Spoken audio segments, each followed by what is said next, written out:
안녕하세요. 즐거운 심사참고입니다. 오늘은 종별 가산율과 차등 수가에 대해서 대부분 이야기를 해볼 거고요. 종별 가산율과 차등 수가에 대해서 이야기하기 전에 이 종별 가산과 차등 수가가 어디에서 이루어지는지 한번 살펴보면 좋을 것 같아요. 건강보험 요양급여 비용 기준집 어디 있는지 아시나요? 보신 적 있을까요? 건강보험 요양급여 비용은 심평원 사이트에 가시면 이북으로 나와 있어요. 그래서 이 이북을 다운 받으셔서 내용을 보시면 점수당 단가에 대한 그 내역이 나와 있고요. 그리고 각 진료 행위들에 대한 그 목록과 하나하나 항목에 대한 상대 가치 점수가 나와 있어요. 그리고 그 목록들을 나와 있는 거를 크게 범주를 나눠서 각각 그 범주마다의 산정 지침들이 나와 있어요. 이 범주와 산정 지침들을 통틀어서 앞서 일반적인 원칙을 모두 적용하고 있는데 이 일반 원칙이 적용되는 것들이 이 기준, 종별 가산율, 차등수가, 그리고 이 예외 규정 이 부분들을 크게 묶어서 한번 생각해 보시면 좋을 것 같아요. 일반적인 원칙 한번 볼게요. 제일 먼저 일반 기준을 보면 아까 요양급여 비용이라고 하는 것은 이 금액을 산출해낼 수 있는 내용들이 정해져 있는 거예요. 일반 기준에는 수가 산정과 금액 산출에 대한 내용이 나와 있는데 이때 할 수 있는 거 우리 지난 시간에 했었죠. 수가를 산정할 때는 점수당 단가와 상대 가치 점수를 곱한 값으로 한다. 네, 여기서 이 값이 나오면 10원 미만은 445입 절사를 하고 있어요. 여기다 종별 가산율을 곱하게 되면 원 미만일 경우에 445입 하고 있어요. 절사를 하고 있죠. 그 다음에 여기에 또 가감률이 곱해질 경우에도 또 절사하는 방법이 각각 다르게 나와 있어요. 이런 것들이 이제 앞서서 나와 있는 내용들이고요. 이런 전산에 대부분 다 이미 입력이 되어 있는 것들이기 때문에 실무를 하시는 분들은 이런 부분까지 크게 신경 쓰지 않으셔도 되겠지만 시험을 준비하시는 분들이라면 이런 내용이 있구나. 진료 행위에 대한 값을 구했을 때는 이런 식으로 산출이 되는구나 하는 것을 알고 계시면 좋을 것 같아요. 그리고 여기 일반 기준에 통틀어서 나와 있는 이 내용들 아까 말씀드렸듯이 각 기준별로 요양기관별, 이 요양기관별이라고 하는 건 상급 종합병원, 또 일반 의원, 병원들, 의과 항목을 보는 곳들과 그리고 치과, 그리고 한방, 또 뭐 있나요? 약국, 그리고 한국 필수 희귀의약품 것들처럼 각각 진료하는 것들, 다른 것들 기간별로 산정 가능한 항목들을 분류를 해 놓은 것들이 나와 있어요. 일반적인 기준에는. 이렇게 금액을 산출하는 법과 이런 기간별로 어떤 항목을 따른다라는 내용을 살펴보신 후에는 그다음에 종별 가산율이라는 항목을 이해하시면 될 것 같아요. 요양기관 종별 가산율이라고 하는 것은 적용되는 항목들이 따로 있어요. 이 내용을 제가 살펴봐서 가볍게 그냥 크게 정리해 놓은 거는 바로 진료 행위에 대한 부분은 종별 가산을 가져갈 수 있지만 적용이 안 되는 그런 항목들이 있어요. 범주들이.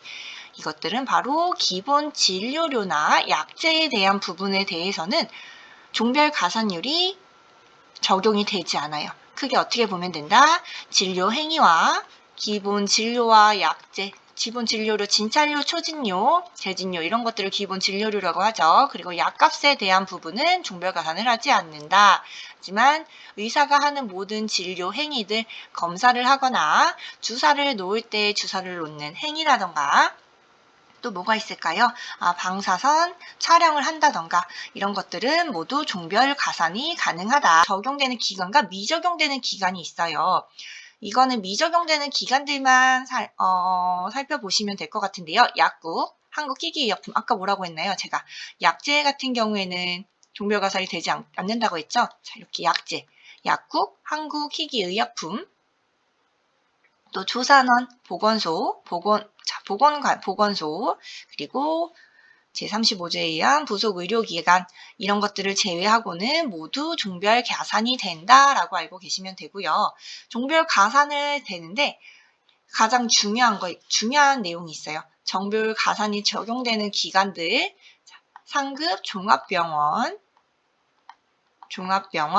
또 병원, 의원들 이렇게 치과, 이때는 치과, 한의원 이런 거 다 해당돼요. 자, 이런 요양기관급에 따라서 우리는 종별 가산을 하는 퍼센테이지를 다르게 가져가고 있어요.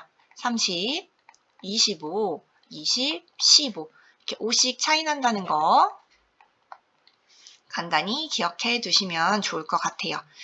그리고 여기 적용되는 항목이지만 이 안에 들어가는 있지만 종별 가산이 예외되는 항목들이 있어요.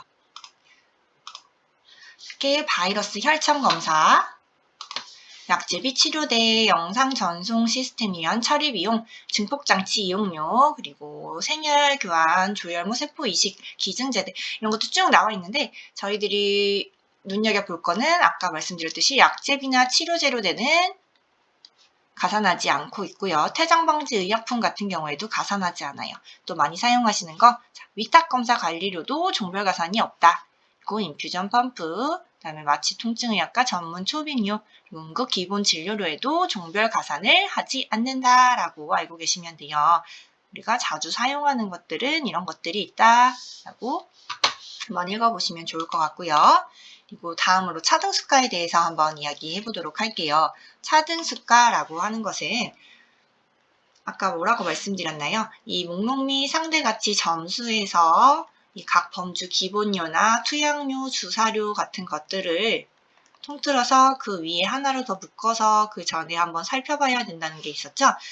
차등수가라고 하는 것은 모든 요양기관에 해당되는 게 아니에요. 적용되는 기관이 따로 있어요. 치과의원, 한의원, 보건의료원, 약사, 약국, 한국기기필수의약품센터 이렇게 이 기간에 대해서만 적용이 되는 것들이고요. 무엇을 하느냐? 차등수가라는 거는 무엇을 차등을 주는 것이냐 했을 때 진찰료와 조제료를 차등 지급하는 것을 차등수가라고 이야기해요. 이걸 어떻게 차등을 주느냐? 의사나 약사 같은 경우에는 1인당 1일 진찰 횟수를 이야기하고요. 약국이나 센터 같은 경우에는 조제 건수, 즉 처방전의 매수에 대해서 1인당 1일 이렇게 정해져 있어요. 이거를 건수, 하루에 1일에 75건에서 100건, 75건 이하이거나 75건과 100건 사이이거나 100건부터 150건 사이이거나 아니면 150건 이상이거나 이렇게 했을 때 네 가지로 나눌 수 있는데요. 75건 같은 경우는 생각해 보시면 의사나 약사가 75건이라고 하는 건 진료를 더 조금 본 거겠죠. 이럴 경우에는 100%를 진료료를 받을 수 있다. 그리고 이 사이에는 90%, 여기는 75%, 150건 같은 경우에 하루에 이렇게 많은 진료를 보면 어떻겠어요? 진료의 질이 떨어지겠죠? 이런 경우에 너무 많이 너네 환자를 받는다면 우리는 기본 진료료나 조제료를 많이 줄 수가 없어. 그래서 기본 진료료나 조제료에 대해서 너희는 차등을 줄게. 원래 있는 그 값에 난 너희는 50%만 받을 수 있게 할 거야 라고 하는 것이 바로 차등수가라는 개념이에요. 모든 요양기관에 적용이 된다? 그게 아니라 치과의원이나 한의원, 보건의료원, 약사, 약국, 한국필수의약품센터에만 적용이 된다라는 사실 기억해 두시면 좋겠고요. 예외 규정이 있어요. 의료법 35조 부속의료기관에 해당되는 곳은 이런 산정 항목들이 따로 정해져 있고 그리고 공유 야간 등 각종 가산은 불가하다는 거 기억해 두시면 되고요. 공무원이나 교직원들 같은 경우에는 지금 이거 산재 규정에 의해서 따로 산정을 한다라는 거 기억해 두시면 좋을 것 같습니다. 오늘 건강보험 요양급여 비용에 관해서 이야기했었어요.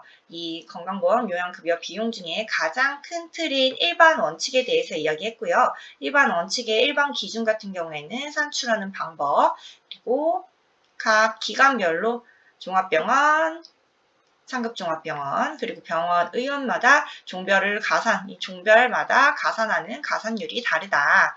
그리고 차등수가, 의원이나 한의원, 치과의원, 보건소, 약국, 그리고 센터, 한국기기, 필수의약품 센터 같은 경우에는 진료를 많이 하면 많이 할수록 진료료나 조제료를 적게 받을 수밖에 없고, 진료를 적게 하면 진료의 질이 올라가기 때문에 진료료를 100% 산정할 수 있다라고 하는 내용이 바로 차등수가의 내용이었어요.